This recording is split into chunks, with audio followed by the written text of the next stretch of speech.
Magandang hapon mga kabay. So ito yung pangalawa ko na estimate, 39501 letter B. Kasama to kanina mga kabay, yung switch ang sira, tsaka chock.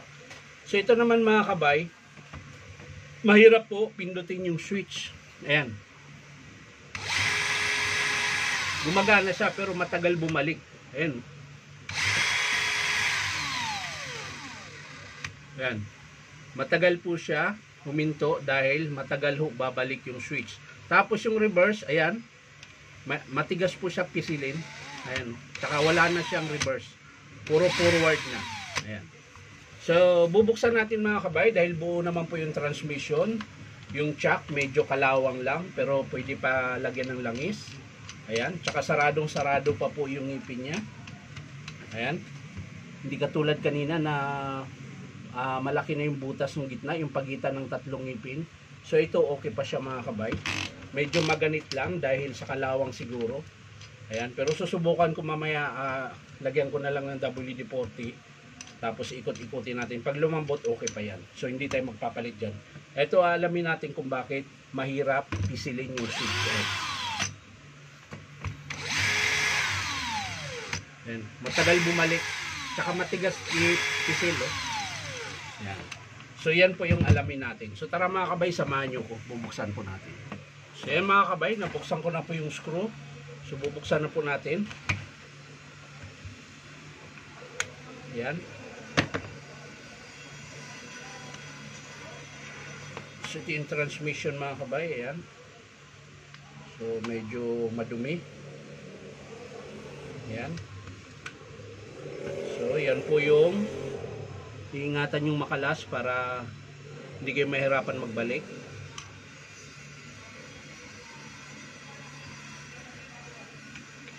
So ito yung matigas pihitin mga kabay. Ayan.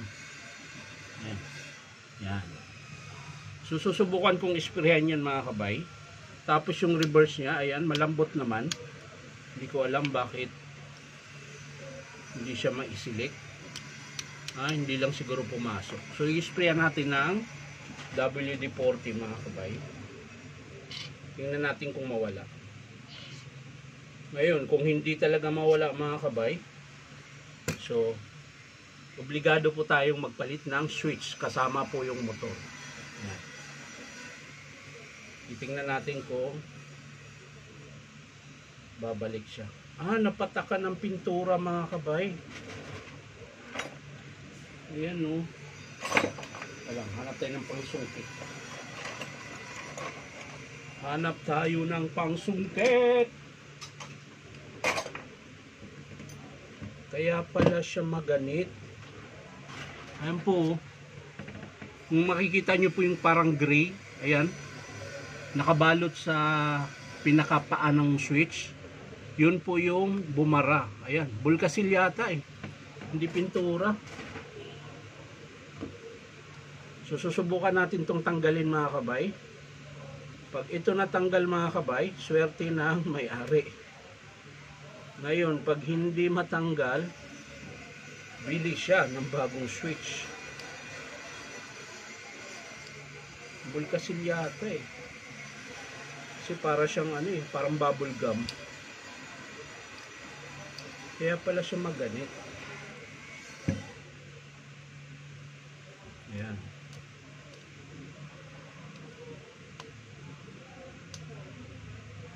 Sana makalas lahat.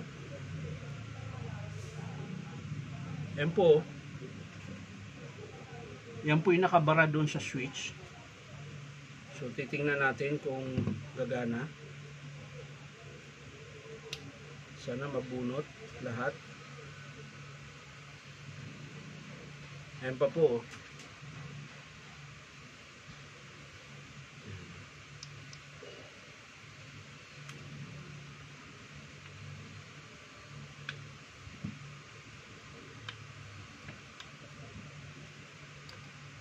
So, kung matanggal natin to lahat mga kabay, hindi na siya magpapalit ng switch.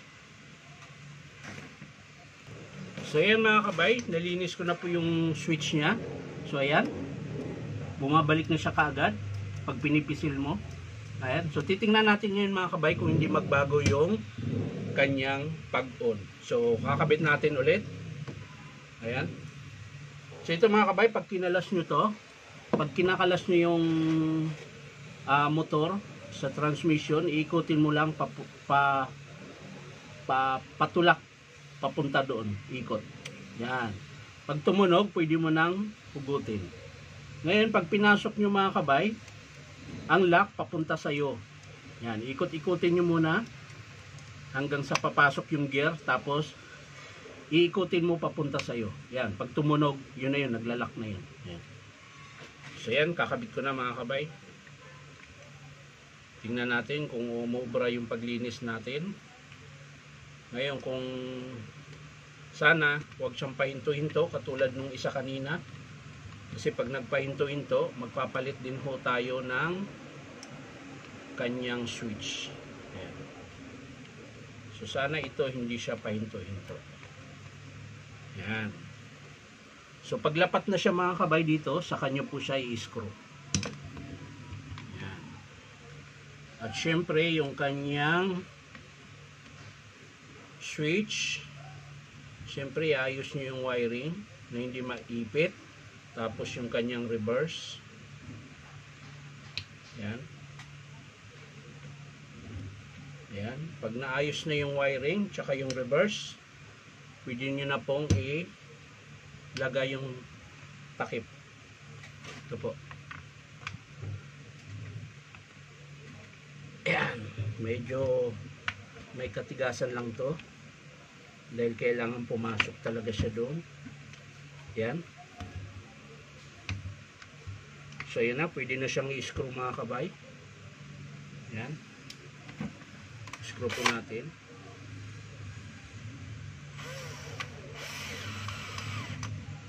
Hinaan lang natin. Baka mapunit yung kanyang housing. Unahin muna natin yung sa transmission bago yung sa field housing mga kabay.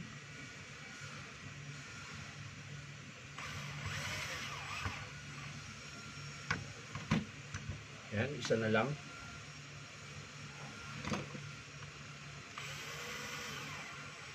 Yun, ayos na.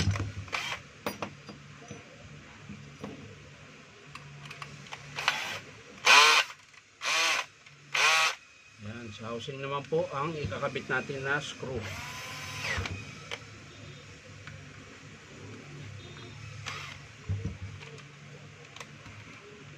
Housing. So yan mga kabay. Naisara na po natin. So titesting po natin ngayon kung gumana yung ginawa natin. So yan, pipisilin ko po yung switch.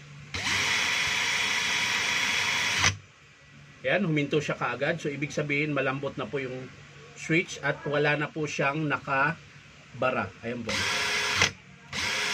At tingnan natin kung tuloy-tuloy, hindi siya namamatay-matay.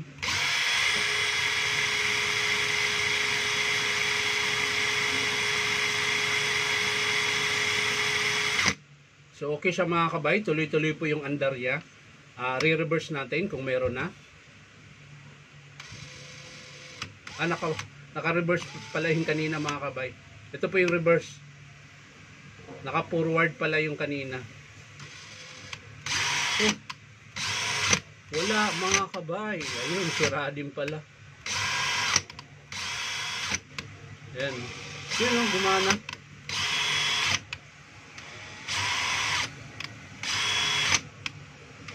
Ayun, naka-reverse no.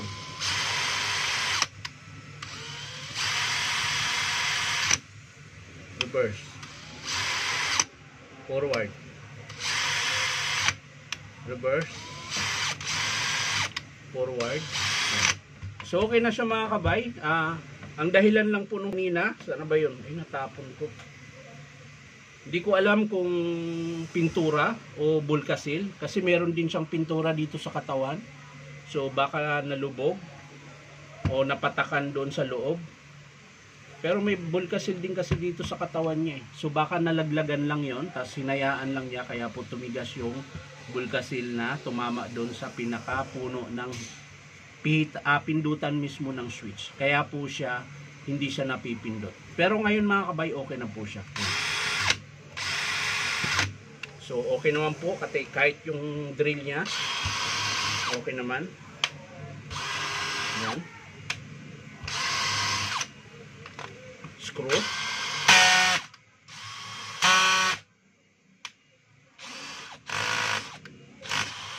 Yan.